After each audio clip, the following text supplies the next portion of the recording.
Hi అందరికీ నమస్తే. Welcome to my channel Lavanya official vlogs. ఈరోజు అయితే టమాటా పచ్చడిని ఎట్లా వేసుకోవాలో చూద్దాము. పచ్చడికి అయితే టమాటాలు, పచ్చిమిర్చి, ఎండిన మిర్చి, కొత్తిమీర అయితే కావాలి. ఇంకా టమాటాలను అయితే ఇట్లా 4 ముక్కలుగా కట్ చేసుకోవాలి. అంతకంటే చిన్నగా కట్ చేసుకుంటే టేస్ట్ అయితే అంత మంచిగా ఉండదు. ఇంకా ఈ తొక్కలను కూడా కట్ చేసుకోండి. ఈ పచ్చడిని అయితే రోట్లో రుబ్బుకుంటే టేస్ట్ బాగుంటుంది, కానీ మన దగ్గర రోల్ లేదు కాబట్టి మిక్సీలోనే రుబ్బేసుకుందాము. ఇంకా ధనియాలు అయితే ఒక 1 టేబుల్ స్పూన్ తీసుకొని సిమ్లో పెట్టి ఫ్రై చేసేసుకోవాలి.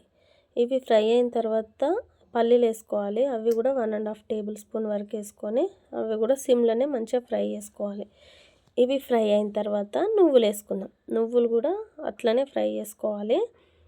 ఇవన్నీ మంచిగా వేయించుకున్న తర్వాత ఒక 1 టేబుల్ స్పూన్ అంత ఆయిల్ వేసేసి ఎండిన మిరపకాయలు ఒక 5-6 మన కారంకి సరిపోయినన్ని వేసుకొని అవి కూడా మంచిగా వేయించుకోవాలి.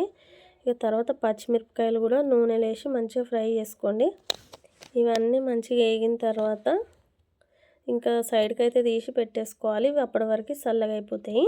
ఇంకా ఇదే ఆయిల్లో టమాటాలు కూడా వేసుకొని ఉడికించుకోవాలి.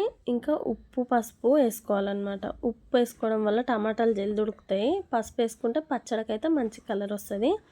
ఇంకా ఇవి రెండు ఒక 5 మినిట్స్ అట్లా ఫ్రై చేసుకున్న తర్వాత ఇందులోనే పులుపు కారాన్ని బ్యాలెన్స్ చేయడానికి అయితే చింతపండు వేసుకోవాలి. చింతపండు వేసుకున్న తర్వాత ఒక 5 మినిట్స్ మూత పెట్టి ఉడికించుకొని ఇంకా మనము తీసుకున్న కొత్తిమీరని కడిగి అందులో వేసేసుకోవాలి.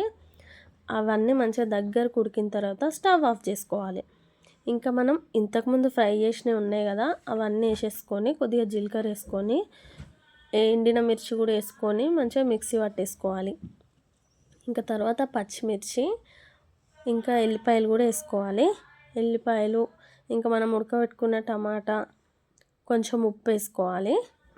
ఇవన్నీ వేసుకొని ఇదైతే మిక్సీ పట్టుకోవాలి. ఇట్లా రఫ్గా మిక్సీ పట్టుకున్న తర్వాత మనం పట్టుకున్న పౌడర్ నన్ను లేచి ఇట్లా మామూలుగా స్పూన్తోని మిక్సీ వేసేసి తర్వాత దీన్ని కూడా మంచిగా మిక్సీ పట్టేసుకోవాలి. ఇట్లా మిక్సీ పట్టుకున్న తర్వాత ఇంకా మనమైతే పోపు వేసుకుందాం. దానికైతే 1 టేబుల్ స్పూన్ అంత ఆయిల్ వేసుకొని ఆవాలు, జీలకర్ర ఇంకా ఎల్లిపాయలు కూడా వేసుకోవాలి. ఇవి వేసుకొని కొంచెం ఫ్రై అయిన తర్వాత ఎండిన మిర్చి, కరివేపాకు వేసుకోవాలి. అంతే. ఇంకా పచ్చడిని అయితే ఆయిల్ వేసి కొద్దిసేపు ఇట్లా ఉడికించుకున్నాం అనుకోండి, టేస్ట్ మాత్రం మస్తు ఉంటుంది. ఇది దోశ, ఇడ్లీ ఇంకా చపాతీలకైనా, అన్నంలకైనా దేనికైనా బాగుంటుంది. ఎవరైనా నచ్చితే ట్రై చేయండి. Thank you.